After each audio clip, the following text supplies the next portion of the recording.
Bismillahirrahmanirrahim. Alhamdulillahirabbil alamin. Wassalatu wassalamu ala Rasulillah. Amma ba'd. Ayol ikhwah rahimakumullah. Para ikhwah, thalabah dan siswa kami yang dicintai Allah.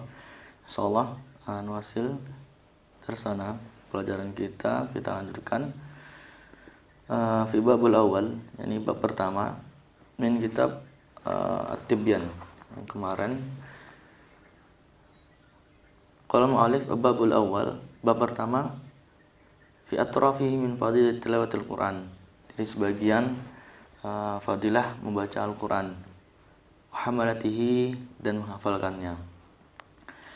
Qala Syekh rahimahullah, Syekh berkata, qala Allah Ta'ala, Allah berfirman, innal ladzina yatluna kitaballah wa aqamus shalah wa anfaqu mimma razaqnahum sirran wa 'alaniyah yarjuna tijaratan lan tabur liyuwaffihim ujurahum wa yazidahum min fadlih innahu ghafurun syakur. Di sini dibuka dengan sebuah ayat, yaitu surah Al-Fatir.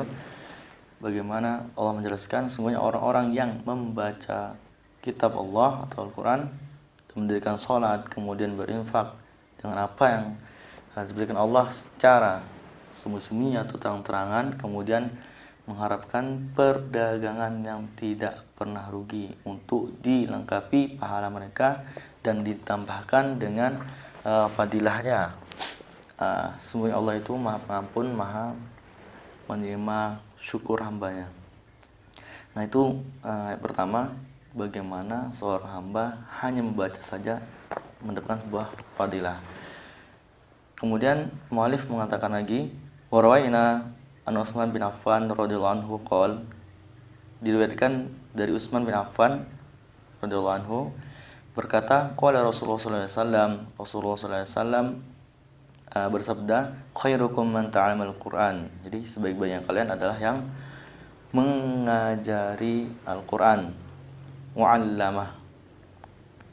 Jadi sebaik-baik kalian adalah yang mempelajari Al-Qur'an dan mengajarkannya. Ini hadis masyhur dari Utsman bin Affan bahwasanya Rasulullah menjadikan sebaik-baiknya manusia.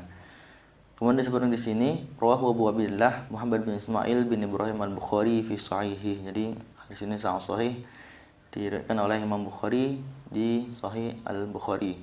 Al-idhu asahul kitab ba'dal Quran. Jadi Sahih Bukhari adalah buku terbaik setelah Al-Quran Karim. Baik. Wa Aisyah radhiyallahu anha qalat, kemudian dari Ummul Mukminin Aisyah radhiyallahu anha berkata, qala Rasulullah sallallahu alaihi wasallam, Rasulullah bersabda, allazi yaqra'ul Qur'an wa huwa mahirun bi ma'as safratil kiramil bararah. Jadi orang yang membaca Al-Qur'an kemudian dia mahir atau bagus, ahli dengannya ma'as safratil kiramil bararah, jadi bersama para malaikat yang mulia. Wallazi yaqra'ul Qur'an, kemudian disebutkan lagi, dan adapun orang yang membaca Al-Qur'an wa yatata'ta bihi, kemudian dia terbata-bata, wa alaihi syaq, kemudian dia itu merasa berat ketika membaca Al-Qur'an, lahu ajron, kemudian dia mendapat dua pahala. Jadi maksudnya ketika orang mahir ya pahalanya normal gitu. Ada yang terbata, otomatis dia mendapat dua pahala karena dia mempelajari Al-Qur'an, dan ada nilai plus karena usaha dia untuk memperdalamkan ilmu Al-Quran. Rahul Bukhari, kemudian diriwayatkan juga hadis ini oleh Imam Bukhari wa Abu Husain Muslim bin Hajjaj bin Muslim Al-Kushairi An-Naisaburi fi sahihima. Jadi hadis ini diriwayatkan dua hadis dari Aisyah ini, Imam Bukhari dan Imam Muslim. Kemudian Nabi Musa Al-Asy'ari radhiyallahu anhu qol, jadi hadis dari Abi Musa Al-Asy'ari radhiyallahu anhu ini sahabat yang mulia. Beliau meriwayatkan qala Rasulullah sallallahu alaihi wasallam, Rasulullah sallallahu alaihi wasallam bersabda, mathalul mu'min alladzi yaqra'ul Qur'an. Jadi perumpamaan seorang mukmin yang membaca Al-Qur'an, mithlu utrujah, jadi seperti buah utrujah, rihwa thayyibun wa ta'muha thayyib. Jadi rasa buah utrujah itu dari wanginya saja bagus, kemudian rasa buahnya pun dagingnya manis, enak. Kemudian wa mathalul mu'min alladzi la yaqra'ul Qur'an mathalut tamr atau mathalu tamrah. Jadi perumpamaan juga bagi seorang muslim yang tidak membaca Al-Quran, itu seperti buah kurma. Jadi la rihalah, jadi dia tidak ada bau, tidak ada wanginya. Wa ta'muha thayyib, jadi kurma itu kan dicium nggak ada baunya. Jadi kalau kita numpuk ada 1 ton kurma pun tidak ada bau, tapi rasanya tetap bagus, manis. Kemudian disebutkan wa mathalul munafiq alladzi yaqra'ul Qur'an matharur rihanah riuha thayyib wa ta'muhu hamur. Jadi sebaik lagi ada orang munafik yang membaca Al-Qur'an. Jadi kalau orang munafik baca Al-Qur'an ini yang bagus gitu. Maksudnya biasanya dia punya suara yang bagus, kemudian rajin, itu hanya suaranya saja, tapi dalam hatinya itu jelek. Seperti itu. Masalul munafik alladzi la yaqra'ul Qur'an kamathil hamdalah laisa lahu rihun wa ta'muhu hamur. Jadi apalagi ada orang munafik yang tidak membaca Al-Qur'an, otomatis dia tidak punya wangi dan tidak ada rasa di dalam kehidupannya. Rawi Bukhari Muslim, sama di sini juga diriwayatkan oleh Imam Bukhari dan Muslim. Itu perumpamaan bagi orang yang hanya membaca Al-Qur'an, tidak sampai menghafalkannya. Kemudian Wan Umar bin Khattab radhiyallahu anhu anna Nabi sallallahu alaihi wasallam qala innallaha yarfa'u bihadzal kitab aqwaman wa yad'u bihi al-akharin. Rawahu Muslim. Dari Umar bin Khattab radhiyallahu anhu bahwasanya Rasulullah SAW bersabda, sesungguhnya Allah mengangkat dengan Al-Qur'an ini beberapa kaum. Jadi maksudnya Allah muliakan kaum itu dengan Al-Quran. Kemudian Allah letakkan atau binasakan sebuah kaum dengan Al-Quran. Misalnya kalau ada kaum yang menantang Al-Quran, otomatis menjadi kaum yang terhina. Wah Muslim, dirikan Imam Muslim.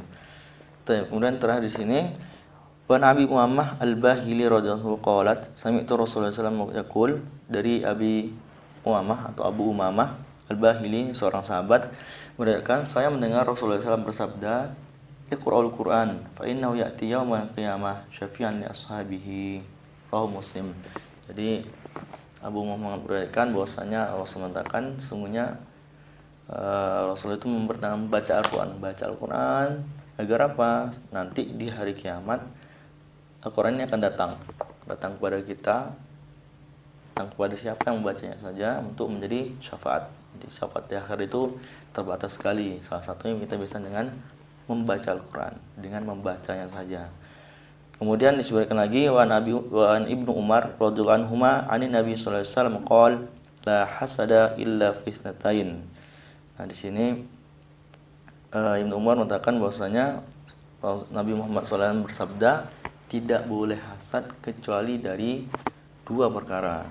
Saja yang pertama, rajulun atahul Qur'an fa huwa yaqumu bihi anna al-lailu anna anhar. Yang pertama, seorang hamba yang memiliki Quran, Allah berikan dia hafalan Al-Quran, jadi dia hafal, bagus bacaannya, kemudian dia yakum, diri, bisa mendirikan sholat, murojaah dan sebagainya, malam dan siang hari, jadi full ibadahnya, bukan hanya pada waktu senggang saja. Kemudian warajulun atahullahu malan, kemudian yang orang kedua adalah orang yang Allah berikan dia banyak harta, bahwa yang fikuhu anna al-lail anna an-nar, kemudian orang itu menginfakkan hartanya siang dan malam hari. Jadi dia mulia. Rawahu Bukhari wa Muslim. Di sini riwayat Bukhari dan Muslim.